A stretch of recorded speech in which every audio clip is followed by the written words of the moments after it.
Happy Women's History Month, and welcome to Season 2 of Get to Know Women in Energy, where we share the stories, ideas, and achievements of women across the energy sector. In this series, we sit down with trailblazers and industry experts who have and continue to pave the way for women in the energy industry. I'm your host, Ebun Adewole-Dickson. I'm joined today by Deb Ryan, who is the head of Strategic Commodities for S&P Global Commodity Insights, a division of S&P Global. In her role, Deb leads the Low Carbon Commodities team, which focuses on analytics that underpin carbon and methane emissions, as well as the market mechanisms for carbon and low carbon commodities. Leveraging 20 years of upstream oil and gas knowledge, Deb made the shift from reservoir engineering and consulting to the finance industry and energy transition. Outside of work, Deb serves as the North American Regional Director on SPE's International Board. Thank you for joining us today, Deb. We're very excited to have you. Thanks so much for having me today. All right. Deb, I'd like to know more about your current role. Seeing as you have an extensive background in reservoir engineering and consulting, what led you to make the shift into the energy transition and the finance industry? Yeah, thanks, Evan. As you said, I come from an oil and gas background. I'm a petroleum engineer by background and spent 16 years working both for operators and in the consulting space. And I found in the consulting space, doing a lot of reserves and reservoir modeling and things like that, I was starting to see more and more projects around things like carbon capture and storage and like methane capture and methane reduction work around development of oil and gas. We used to do a lot of work in the regulatory space. And so as more and more air quality kind of things started floating their way into permitting and things for wells, it was something I started to get a really big interest in and really started to look at how I could take my existing knowledge about things like reserve evaluation and regulatory frameworks and even CCUS modeling and things like that and really apply it in a different way. And it's been a really interesting shift and a really interesting pivot. I'm a lifelong learner when you look at, some of my different personality traits. And so really sort of shifting and it's been a very steep learning curve over the last couple of years, but it's been really fun. So. Thanks for sharing. It's interesting to see how your reservoir engineering background was able to transfer to analytics and finance, despite how different the two industries may seem. On the same topic, what are your thoughts on the steps oil and gas companies are currently taking in regard to energy transition? Do you think there are areas of improvement? So it's been a fascinating kind of transition. When I joined S&P in 2021, industry was talking about emissions reductions, capturing methane, reducing flaring, things like CCUS. But the shift we've seen in the last 2 years around companies talking about their carbon intensity, understanding how emissions intensive their operations are, has been amazing in terms of that change in the language and change in the conversation we're seeing within the industry. And that's been fascinating to watch.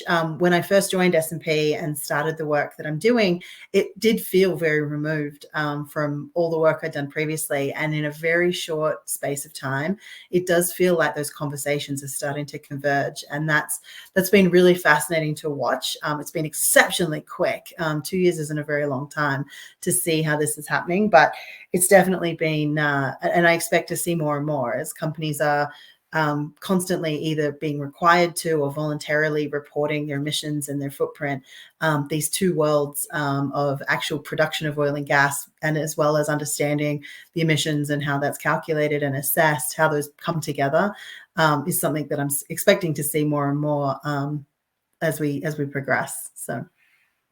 Thanks for your insights. It's interesting to see the finance aspect of it. Now, I'd like to switch focus to your vast volunteering experience. You currently serve as the North American Regional Director on SPE's International Board. What drew you to this position? So I've been a member of SPE since I started my career, and I really started becoming actively involved when I moved to Denver in 2012 and moved my way through the Denver section. And really, when I was chairing the Denver section, was looking for some of the things around how we communicate across the different sections and within North America, and how do we work and collaborate with some of the other sections in our regions and internationally. And so when the opportunity to put my hand up to be the North American Regional Director back in 2020 came up, it was something that definitely I was interested to see how I could play a role in, really trying to fix and help with some of these issues that I'd seen in my role as a Denver section chair. And that's been something that's been really rewarding for me since taking on that position back in 2020, in terms of how we work with the sections and the students across North America, not just within our own little pockets that we see every day, or, that we interact with on a regular basis. So it's been really rewarding in that capacity. Oh, it's great to hear that. So on the same topic, this is your last year as regional director on SPE's board. What changes were you happy to see during your tenure? And are there any changes you're hoping to see with the new incoming board? So it's been, and for those that aren't familiar, so about a third of the board changes over every year. And so I will be stepping down at ATCE in October this year. And we've got the new slate of directors will be announced here very shortly. The thing about volunteering and even being on the board, volunteering always surprises me. I put my hand up to join the SPE board of directors because of how I was hoping to see the communication and the collaboration across sections within North America. And one of the things that we did last year was we actually did launch the first virtual section globally. So there's a North American virtual section to really look at how do we support members that aren't maybe in a major geographical center. And how do we try and help some of the smaller sections get additional content out and things. And so it's still a work in progress as we try and figure out what that's going to look like and what a virtual section looks like compared to a geographic section. But it's something I'm really proud of, that we were able to try and look at how the demographic and how the sections were changing and could make a change on that.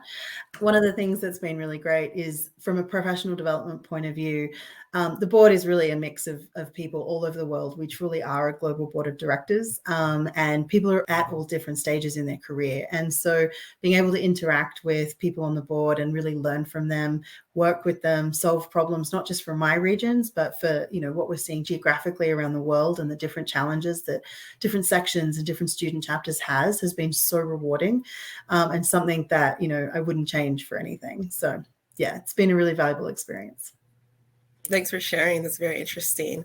I'm sure many, like myself, are looking forward to seeing the impact these changes will make in the oil and gas industry and the impacts you've already made right now.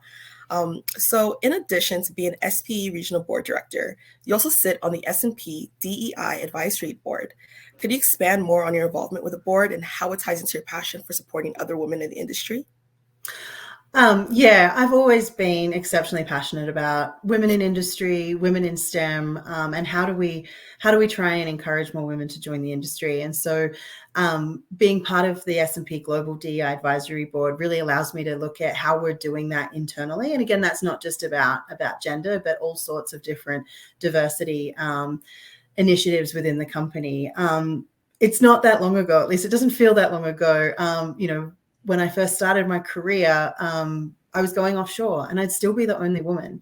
But I found that as long as I showed up and did my job and knew what I was doing and was competent and capable, I was always welcome. And that's something that I think is been exceptionally valuable for me. And so being able to, show more women that there are women out there doing it and stuff is a huge part of, what I love to do as a female leader in the industry. I think one of the biggest challenges we have, and that's both within S&P Global with the advisory council I sit on, but within SPE and the oil and gas industry at large, is I think we are doing a very good job of getting women into engineering, into science, into data analytics, all these different fields. I think the area that we're really struggling is how to keep them. There's still not that many women in senior leadership, and we tend to see women dropping out of the workforce in higher numbers. And so thinking about how we can have flexible working arrangements and, all sorts of different mechanisms to keep women in the workforce is something I'm hugely passionate about, both within my company and also within the work I do with SPE and the industry at large. Thank you for sharing. There definitely is some still ways to go when it comes to diversity and inclusion, but it's really exciting to see how excited you are about that and how you're looking to still encourage women looking to take that leap in the industry. On the same line, during the span of your 20-year career in the oil and gas industry, in what ways have you seen D&I evolve?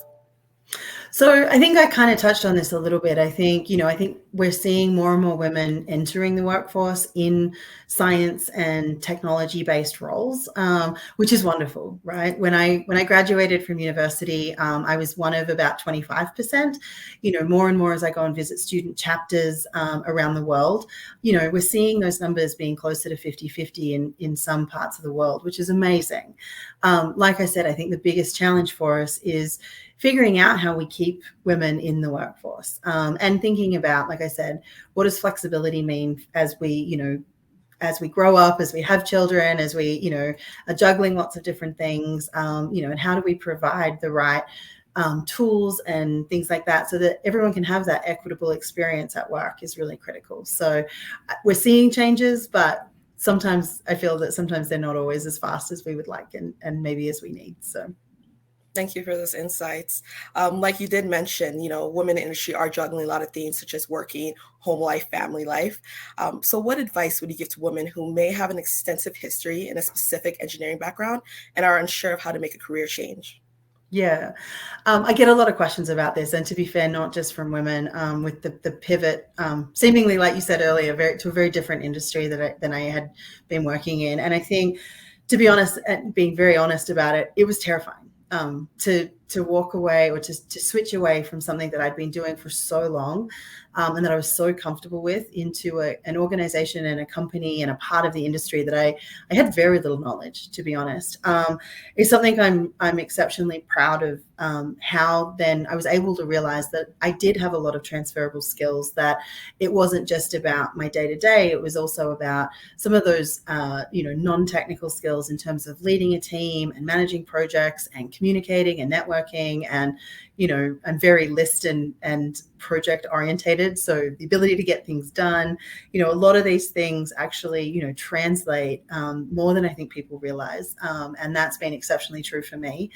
The other thing I think, and it's something I'm quite proud of with this role, is that women have a tendency to not apply for roles until we can check off every single thing on a job description. And when I applied for the role that I originally took at S&P, that wasn't the case. I could do a lot of the things, but I definitely couldn't do all of them. And I was fortunate that the hiring manager, the person that brought me on, saw that I could learn those other things that I was maybe missing, and that some of those other qualities, like I said, like my people leadership and other aspects, were more important than me having every single thing checked off. And so I would encourage people to make that leap, make that jump. Don't wait until you can check every single thing off. It might not happen on the first time, but be open and looking for those kind of opportunities. And it is terrifying, but it's fun, and it's been really rewarding. So yeah. That's awesome to hear. Thank you for those valuable insights. I think that relates to everybody, either at the beginning of their career or at the end of their career. Thank you so much for joining us today and sharing your extensive background, diverse knowledge, and advice with us. I look forward to seeing your continued work as an influencer in the energy sector. If you'd like to hear more insights from Deb, you can find where she'll be speaking next by connecting with her on LinkedIn. Her profile will be linked in the description. Deb, we were happy to have you on the last episode of Season 2 of Get to Know Women in Energy. Thank you once again. Thanks so much. It's been really fun. You can watch the Get to Know Women in Energy series anytime on demand. Visit SPE's Energy Stream site at streaming.spe.org. I'm Ebun Adewole-Dickson. We'll see you next time on Get to Know.